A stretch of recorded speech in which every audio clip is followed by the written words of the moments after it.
आज विरार के इतिहास में एक नया अध्याय जुड़ गया है।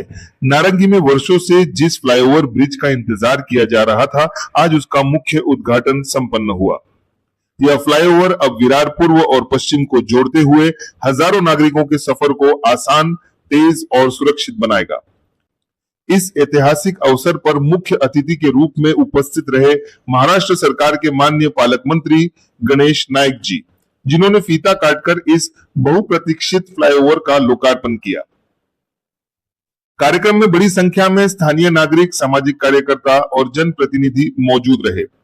इसके बाद मंच से लोगों को संबोधित करते हुए माननीय विधायक राजन नाईक जी ने इस परियोजना को विकास की दिशा में एक महत्वपूर्ण कदम बताया। वहीं माननीय सांसद हेमंत सावरा जी ने कहा कि यह फ्लाईओवर केवल एक पुल नहीं, बल्कि विरार के भविष्य की नई रफ्तार है। आइए अब आपको सीधे लिए चलते हैं नारंगी विरार, जहां से देखिए उद्घाटन समारोह की यह खास रिपोर्ट।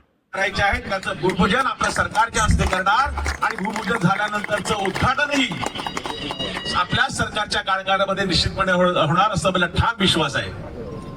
इथे आयुक्तही बसलेले आहेत। त्या बिलाचं कारण निवासा करताना आपण ब्रिज लेट का झाला, तर 2 मिनिटं जास्त घेणार आहे मी। ब्रिज का लेट झाला याचे अनेक कारण, तरी सरकारकडे पैसे होते नव्हते ते काय आपण त्या विषयात खोल जायचं नाही आपल्याला।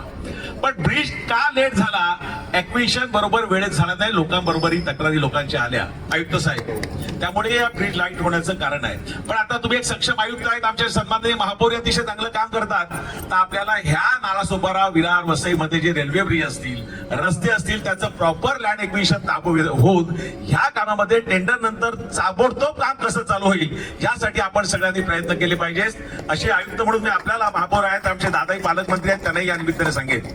हा नारंगी ब्रिज जो आहे तो साहेब इथून जर सरळ आत्ताचा रस्ता जातो तो बद्रुम हॉटेल जवळ पुढे आकाशीला जातो। पण माझी आपल्याला विनंती राहील, मी त्या दिवशी MMRDच्या बैठकीमध्ये सांगितलं की ह्या ब्रिज पासून पुढे गेल्यानंतर नवीन विवाह कॉलेज पासून पुढे जो आकाशीला जाणार रस्ता, डिपीतला रस्ता आहे, तो जर आपण केला तर त्याचा फायदा आकाशी, अर्नाळा, वटा, रोबरडद ह्या भागा, बोळीज ह्या भागामध्ये जाणाऱ्या रस्त्याला होईल आणि त्याचा फायदा तिथे जे ब्रिजच्या ट्रॅफिक जाम होते त्या चौकामध्ये, आगरी चौकामध्ये, भविष्याला आगरी चौकामध्ये ट्रॅफिक जाम होते ते निश्चितपणे ट्रॅफिक जोडण्यात नाही। हा रस्ता आपण तातडीने यासाठी करावा। माननीय मुख्यमंत्री महोदयाशी या संदर्भात पत्रव्यवहार झालेला आहे। त्याचप्रमाणे एक नालासोपारा इथून जर विरारमधून जो माणूस येईल, व्यक्ती येईल, त्या हायवेला वसई स्टेशनला जाताना नालासोपारा आणि वसईमध्ये त्याशी प्लॅन आपण बघितला, तो एक 4 फुटाचा 4 किलोमीटरचं एक राज्य सरकार शासनाची जागा आहे, ह्याच्यातून एक जर रिंग रोड केला तर वसईला जाणं, ह्या विरारमधून वसईला जाणं रिंग रोडचा तो एक भाग आहे, अतिशय सोपं होईल। त्यामुळे त्याचाही तातडीने त्याचं लँड विषय असेल, बाकी कलेक्टर मॅडम इथेच आहेत लँड जमीन देणाऱ्या, आणि राज्य सरकारी आपलं उदार आहे हो। 22 कोटीची जागा विनामूल्य महापालिकेला दिली त्यांनी हॉस्पिटलसाठी, राज्य सरकार देणार आहे।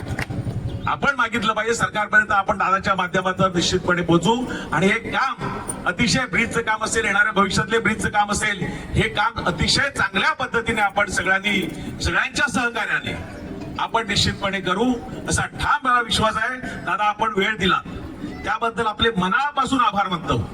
वसई तालुक्यातील नारंगी येथील रेल्वे फाटक क्रमांक 41 वरील रेल्वे उड्डाण पुलाच्या बांधकामाच्या या लोकार्पण सोहळा प्रसंगी राज्याचे वनमंत्री व जिल्ह्याचे पालकमंत्री आदरणीय गणेश नाईक साहेब, वसईचे महापौर अजय पाटील साहेब, या भागाचे लोकप्रिय खासदार हेमंत सावरा, आमदार राजन नाईक, आमदार स्नेहाताई दुबे, जिल्हाधिकारी जाखड मॅडम, CEO रानडे साहेब आणि सर्व सन्माननीय व्यासपीठ समोर बसलेले सर्व नगरसेवक, सर्व लोकप्रतिनिधी, प्रतिष्ठित नागरिक, इलेक्ट्रॉनिक आणि प्रिंट मीडियाचे सगळे पत्रकार बांधव, खरं म्हणजे या ठिकाणी आज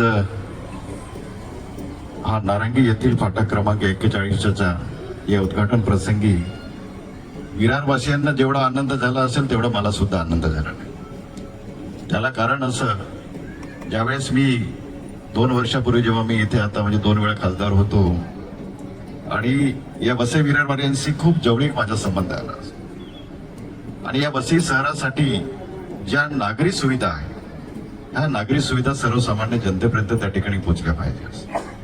हा नारंगीचा ब्रिज जो आहे 19 साली खऱ्या अर्थाने सुरुवात झाली. त्यानंतर मी सुद्धा कोरोनाच्या काळामध्ये कोरोनाची तमा न बाळगता या ठिकाणी वेगवेगळ्या हॉस्पिटल्स आणि वेगवेगळ्या बैठका महानगरपालिका त्यावेळेच्या आयुक्तांबरोबर त्या ठिकाणी बैठक घेतली आणि त्याला विलंब जरूर झाला.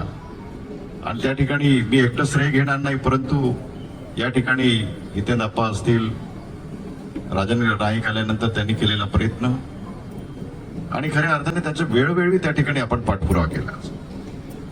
आणि ह्या ब्रिज बरोबर आता जुलचंद्रचे ब्रिज आहे. मला वाटतं एक्झिक्युटिव्ह इंजिनियरला माझी विनंती आहे की आपण जुलचंद्रचे ब्रिज सुद्धा त्याच्या पद्धतीने त्याला करणं गरजेचं आहे. आणि त्यावेळी सुद्धा त्या ठिकाणी आपण वेळोवेळी त्या ठिकाणी अनेक बैठका घेऊन अनेक ब्रिज जे आहेत ते आपण त्या ठिकाणी पूर्णतः नेण्याचा त्या ठिकाणी प्रयत्न केला. आता नवीन आयुक्त आलेले आहेत बीपी सिंह जी, आपको बहुत चैलेंजिंग है यहाँ पे अनधिकृत बांधकाम के बारे में. और आपको यहाँ पे काय की कारण वसई विरार म्हटलं की हे अनधिकृत बांधकामाचं माहेरघर आहे असं म्हणायला हरकत नाही. आणि म्हणून हे जे अनधिकृत जर काढायचं असेल या ठिकाणी नागरी सुविधा असेल, कारण अनेक इमारती ह्या गटारावरती बांधले गेलेले आहे, अनेक आणि वरती त्या ठिकाणी जे नैसर्गिक नाले त्यांच्यावरती बांधले गेलेले आहे. आणि म्हणून अजय पाटील तुम्ही सुद्धा खूप चांगलं काम करताय. तुम्हाला सुद्धा माझी विनंती राहील की आपण सगळ्यांनी हे वसई शहर स्वच्छ आणि सुंदर कशा पद्धतीने करता येईल आणि माझं शहर आहे हे माझं शहर कायमस्वरूपी कशा पद्धतीने स्वच्छ आणि सुंदर राहील यासाठी आपण सगळ्यांची नैतिक जबाबदारी आहे. नाईक साहेबांसारखे पालकमंत्री, दमदार पालकमंत्री असो. मला वाटतं 18 तास त्या ठिकाणी मी ठाण्याला जेव्हा मी राज्यमंत्री होतो आणि नाईक साहेब पालकमंत्री होते या ठिकाणी खासदार साहेब जवळजवळ एका वेळेस तर 18 तास त्या ठिकाणी ही बैठक घेतलेली आहे, कुठल्या आपला डीपीटीसीची बैठक. आणि अशा पद्धतीने त्यांचा या पालघर जिल्ह्यावरती विशेष प्रेम आहे आणि त्या दृष्टिकोनातून त्या ठिकाणी ते काम करण्याचा प्रयत्न करतायत. टाइम म्हणजे टाइम. आता बऱ्याचदा आम्हाला सुद्धा वेळ थोडंसं म्हणजे आम्ही उशिरा पोहोचतो, परंतु नाईक साहेब म्हणजे पंक्च्युअल आहेत, म्हणजे 9 वाजता म्हणजे 9 वाजता असतो. आणि म्हणून अशा हा कार्यक्षम या ठिकाणी पालकमंत्री आपल्याला या ठिकाणी मिळालेले आहे. आणि म्हणून राज्याचे मुख्यमंत्री देवेंद्र फडणवीस साहेब आणि त्यावेळेचे मुख्यमंत्री एकनाथ शिंदे साहेब यांनी सुद्धा या वसई विरारसाठी भरभरून या ठिकाणी निधी दिलेले, त्यांचं सुद्धा मी मनापासून त्यांना धन्यवाद देऊन इथे थांबतो. जय हिंद, जय महाराष्ट्र. नारंगी येथे रेल्वे उड्डाण पुलाचं लोकार्पण सोहळ्यासाठी उपस्थित आपल्या जिल्ह्याचे लोकप्रिय पालकमंत्री माननीय गणेश नाईक साहेब, वसई विरारचे महापौर अजय पाटील साहेब, आमदार राजेंद्र गावित साहेब, राजन नाईक साहेब, स्नेहाताई दुबे, कलेक्टर इंदुराणी जाखड मॅडम, वसई विरारचे आयुक्त पृथ्वीराज साहेब, मुख्य कार्यकारी अधिकारी मनोज रानडे साहेब, सन्माननीय व्यासपीठ, उपस्थित सर्व माता भगिनी, बंधू, पत्रकार बंधू भगिनी, बहुचर्चित आणि बहुप्रतीक्षित असलेला हा LC40 मनोहरचा उड्डाण पूल आणि त्यामुळे मयत प्रयासाने हा उड्डाण पूल आज लोकार्पण होतोय. बराच काळ तो रखडला, परंतु या पुढील अजूनही 2 उड्डाण पूल प्रतीक्षित आहेत, राजावर आणि जुचंद्रचा. त्या व्यतिरिक्त अजून 4 उड्डाण पूल नव्याने मंजुरीच्या त्यापेक्षा ते मंजुरी झालेले आहेत, त्याच्या भूमिपूजन होणं सुद्धा आवश्यक आहे. गेल्या काळामध्ये आपण बघतो की इथली जी प्रचंड घनता वाढते आणि त्याचा सगळा लोड हा इथल्या व्यवस्थेवर येतोय. दळण व्यवस्था निश्चित सुधारली पाहिजे. अजय पाटील साहेबांनी सूचक असं वक्तव्य केलंय. मला त्यांना सांगावंसं वाटतं की येणाऱ्या काळामध्ये मान्सून येतोय, मान्सून पूर्व आढावा घेतला पाहिजे. बरेचसे वॉटर लॉगिंग सुद्धा एरियाज आहेत, तिथे सुद्धा आढावा घेतला पाहिजे. आणि मागील काळामध्ये ज्या दळणवळणामध्ये ज्या प्रचंड गैरसोयी निर्माण झाल्या त्या दूर होऊन या पूर्वीच्या काळातील महापौरांकडून जे काम झालं त्याच्यापेक्षा चांगलं काम तुम्ही करून दाखवाल असं मला तुमच्याकडून अपेक्षा आहे. निश्चितच उड्डाण पूल जो लोकार्पण होतोय प्रचंड सकारात्मक रेल्वे मंत्री आपल्या भागासाठी आहेत. माझी वारंवार त्यांची भेट होत असते. मुंबई उपनगरीसाठी या बजेटमध्ये 1777 कोटी साहेब त्यांनी मंजूर केलेले आहेत. MUTP 2 असेल, 3 असेल, 3A असेल, या सगळ्यांसाठी जवळजवळ 52,000 कोटी त्यांनी मंजूर केलेले आहेत. आणि त्यामुळे हे सगळं ग्रेड C मधले रेल्वे स्टेशन्स असतील, B मध्ये स्टेशन्स असतील, त्या सगळ्यांच्या अम्युनिटीज ह्या सुधारल्या पाहिजेत. आणि सगळ्यात मोठं जे आता वसई मेगा टर्मिनल आपल्याकडे होत आहे, ज्या रेल्वे गाड्या गुजरात, राजस्थान, मुंबई इकडे जात आहेत, उत्तरेकडे जात आहेत, त्या सगळ्यांवरचा ताण कमी झाला पाहिजे ह्या दृष्टिकोनातून हे मेगा टर्मिनल इथे होते.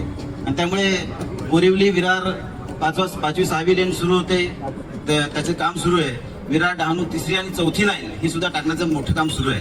वसई दिवा सुद्धा 2च लाईन होत्या, आता त्या 4 लेन सुरू आता बनवत आहेत. आणि 1951 पासूनची मागणी होती वसई डहाणू नाशिक रेल्वे, ती सुद्धा आता रेल्वे मंत्र्यांनी मान्य केलेली आहे आणि त्याचं सर्वेक्षण सुद्धा आता सुरू झालेलं आहे. त्यामुळे आपल्या देशाचे जे पंतप्रधान नरेंद्र मोदी आहेत त्यांच्या माध्यमातून सगळे डिपार्टमेंट अतिशय कार्यक्षमतेने काम करतायत. या भागासाठी आपण काय काय उपाययोजना करू शकतो, कारण भविष्यामध्ये आपण रिंग रोड असेल किंवा मेट्रो सुद्धा यासाठी आपण प्रस्तावित केली पाहिजे. कारण काल मी ज्यावेळेस फिरत होतो त्यावेळेस लाखभर घरं ही तयार आहेत रेडी पोझिशनसाठी. आणि अशा वेळेस इथला जो लोक व्यवस्थेवरचा ताण जो बेसिक जो इन्फ्रास्ट्रक्चर आहे, बेसिक तळमळ आहे, त्या निश्चित आपण सुधारण्यासाठी प्रयत्न केले पाहिजेत. मला वाटतं नाईक साहेब आपल्या सगळ्यांसाठी अतिशय सकारात्मक आहेत. आपल्या माध्यमातून ते निश्चित राज्य सरकारकडे जे जे प्रलंबित प्रोजेक्ट्स आहेत त्या सगळ्या प्रोजेक्टसाठी निधीची उपलब्धता करण्यासाठी आपण सर्वांनी त्यांच्यासोबत पाठपुरावा केला पाहिजे असं मला वाटतं. येणाऱ्या काळामध्ये जे जे उड्डाणपूल असतील किंवा केंद्र सरकारच्या माध्यमातून ज्या काही योजना असतील त्या सगळ्या योजनांसाठी पाठपुरावा निश्चित करू असं मी तुम्हाला आश्वासित करतो. थांबतो. जय हिंद, जय महाराष्ट्र.